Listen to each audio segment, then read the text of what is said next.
নমস্কার বন্ধুরা, কেমন আছেন সবাই। আজকে বানাবো পুঁই পাতার বড়া।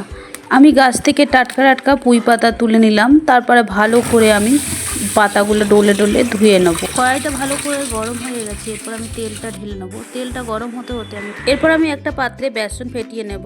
বেসন, হলুদ, নুন, লঙ্কা গুঁড়ি, খাবার সোডা, জল দিয়ে ভালো করে ফেটিয়ে নেব। হালকা একটু আমি চিনিও অ্যাড করে দিলাম। এরপর ওই বেসনের মধ্যে আমি পাতাগুলো একে একে চুবিয়ে বড়া ভাজতে শুরু করব। এইভাবে বড়াগুলো আমার এক পাশে যখন লাল লাল করে ভাজা হয়ে যাবে তখন আমি উল্টে নেব। আমার বড়া ভাজা হয়ে গেছে, এরপর আমি বড়াগুলো তুলে নেব।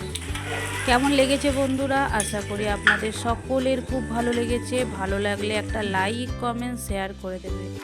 আর আমার ভিডিও দেখার জন্য অসংখ্য ধন্যবাদ। এইভাবেই আমার পাশে থাকবেন সব সময়। তাহলে আজ আমি আসি, দেখা হবে আবার কোনো নতুন কোনো দিন নতুন কোনো ভিডিও নিয়ে।